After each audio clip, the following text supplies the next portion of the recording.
Hello everybody, today is March 19th, 2023, and this is my experiment investing $1 a day in 10 different cryptocurrencies and $1 a day in 55 different dividend stocks. You can see this dotted white line, it's been the rise of the actual market. You come over here to the 3-month period, and you can see right here, February 20th, is when it all of a sudden started dipping way down. And then around March 11th is when the Fed decided to bail out Silicon Valley Bank, and then the forward-looking market went up. And you can see right here around March 14th, Credit Suisse started to crash, and then they decided to bail them out. And so there's a lot of things that have been going back and forth between what's going on and what's not going on. Now, what I believe is happening right now, or my assumption, is they're taking the money and they're putting it in other different assets, such as Bitcoin, because Bitcoin also lines up around the exact same dates.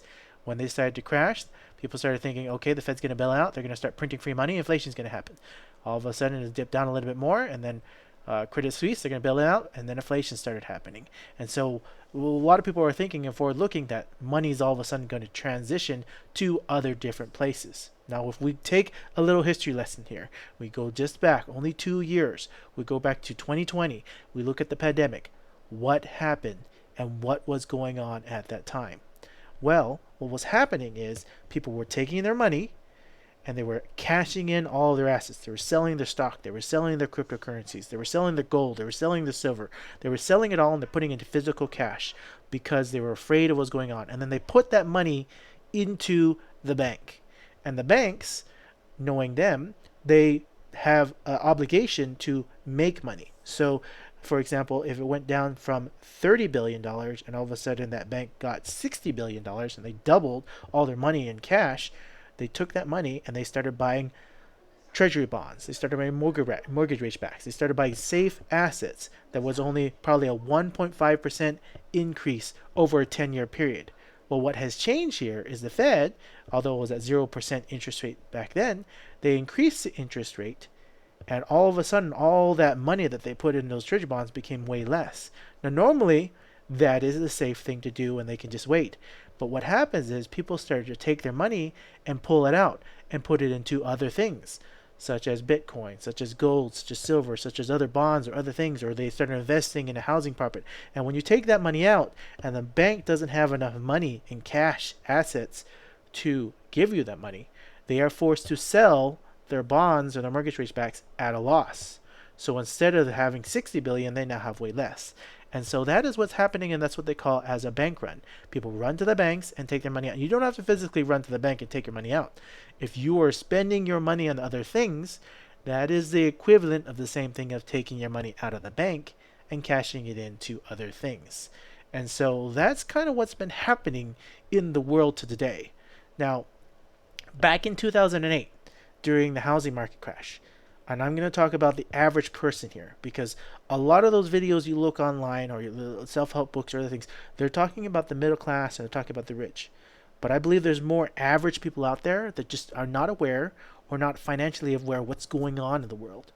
Back in 2008, I didn't even know what was going on. I didn't know there was a housing market crash. I didn't know any of that. I wasn't probably going to say I was the average person that just, I didn't know, I didn't care, or I wasn't aware. I wasn't looking. I wasn't forward looking with my money. I wasn't forward looking. I was living in the now. I was living in my means, and I was just saving money and just putting it in the bank. And I was like, I'm just living my life day to day. Whatever my next meal was, whatever my next entertainment was, that was me. And all I'm doing here is I'm trying to open people's eyes as to what is going on in the world. And your financial situation is different than the person next to you. Don't envy the middle class person. Don't envy that rich person. How did they become rich in the first place?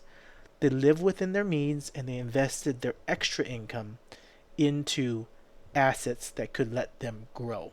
If you are not in that situation, then you need to start back from the beginning. And when I say the beginning, start with the food game. I mentioned this in my other videos. Feed yourself. Then move to the next game. Where am I going to sleep? Where am I going to live? Then move to the next game. How am I making my income? Where am I making my income? How can I improve my income? And one of those other videos was talking about, oh, if I buy this nice clothes, it's going to be worthless later. This is not a true statement. If you invest in yourself, in clothes to help get you a better job, and you're using that clothes to help you make more money, That is an investment in yourself to help you improve your financial situation, whether it's to get another job, whether it's to help you. Yes, you may look, all bling bling in that sense. I'm not saying buy excessive clothes or excessive things. Buy the clothes that helps you get to where you need to be. And then there was also mentioned then the clothes is worthless later on. That's also not a true statement. Clothes can be resold to other people because there's always value in that leftover clothes if you look for it in a means. Every single item that you have or you own is an item that can be sold to make more income or financial in some way, as long as you think outside the box. And when I really say think outside the box here, when I was younger and I was a kid, and even to today, I used to play a card game. It's called Magic the Gathering. Those cards, even today, they're art. People collect the art, and not just the art, it's a trading card game. They sell for more than the value that I bought them for back in 1993. I used to collect them, and I still do collect them. And the asset, or at least the card in itself, even though it was a card game and some people just think it's trash and throw it in the trash, they sell for tremendous amounts of money, and in some years was inflated far more than what gold is. But as long as you sell the asset, you can hold on to it and keep it in good condition, but you sell it. So any single item that you have, if you think outside the box, is worth something to somebody, as long as you know how to sell it. And that includes clothes. I'm not a fashion person. I never cared about clothes. I look like a sack of potatoes most of the time. But if you're looking for a good job for wherever your goal is, right? And this, I'm going to bring this up because this is important. Investing $1 a day, or investing how I'm investing, or how most people is it's a constant goal setting process. A lot of people set goals in their life, and then once they reach their goal, they're done and they don't have the next goal. Well, in investing, you have to constantly set your next goal, and then your next goal after that, based on the change that's happened. If it went down here, what is my next goal to change how everything is going? Or am I going to stick with my current plan, which will still reach me to the same goal? You have to know what's going on in the world. And the same thing applies to the clothes you wear and to the job you're going to get next if you're planning to do your job. Maybe that's not in it for you. Maybe you're an entrepreneur. Maybe you have your own business. But your financial situation is for you and you alone. And only you can think of, what am I going to do for me? Because you are looking out for yourself. Most people are not looking out for you. They're looking out for their next paycheck. When you talk to them, they're trying to give you advice. Someone can easily betray you in a sense, but they don't mean to. But they do it because they don't understand your situation. They don't understand you as a person on what you can do for yourself. And I'm going to use this example that's happened to me. Back when I was working as an electrician, I saved a decent amount of money in a sense for my own means. And I had coworkers that couldn't. They lived paycheck to paycheck to paycheck. And sometimes they didn't have enough for their lunch. So they would borrow money from me for their lunch, and I would get paid back. Now, one of my coworkers I grew up with, I knew since elementary times, high school, he was a good friend. He asked me, because he was in a bad situation, where his daughter, he was no longer married, and he didn't know how to celebrate for his daughter, and he wanted to have enough money to celebrate for his daughter. So he asked me, can I borrow a large amount of money, which was around $4,000, $5,000. I looked at him and said, look, no, if you can't afford it, you shouldn't be doing that. He begged me, he gave me this huge sob story, gave me all this, made me feel really bad. So I was like, okay, here, as long as you promise to pay me it back, I'm okay with this. So I lent him the money.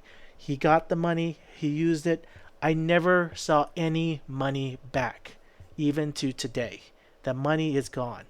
And you have to realize I'm telling you this story because I made that financial decision as a friend, as somebody who grew up, a childhood friend, took the money and I never saw it again. That's not a good friend. I mentioned in some of my other videos, find good friends, find good people, and surround yourself with them. And the only way to learn is by making a few or many bad mistakes. In my case, I made many financial bad mistakes. Okay, and even to today, I still give most people that first chance or that second chance.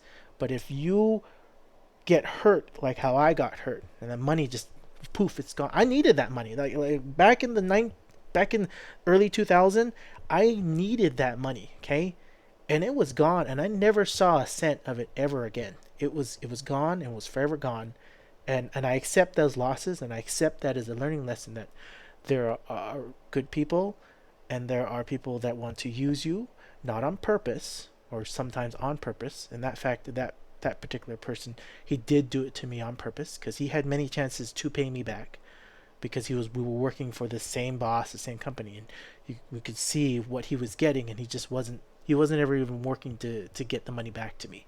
And so that's an important lesson that you need to learn, because the same thing happens here for investing. You're lending out your money, right? And it's the promise to maybe get it back if you wait long enough. So there's many different ways to look at the stock market. I have many other different videos that explain different concepts and different ways to look at it.